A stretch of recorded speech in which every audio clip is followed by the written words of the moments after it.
পরিবেশন করার আগে কলকাতার সোনাগাছিতে গিয়ে ছোট খোকাটাকে চান করিয়ে আয়।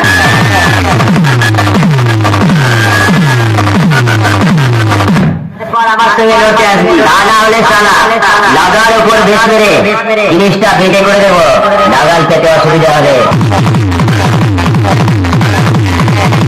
দেখো বসন্ত দেখো, এই শালা আমার সঙ্গে লড়তে এসছে।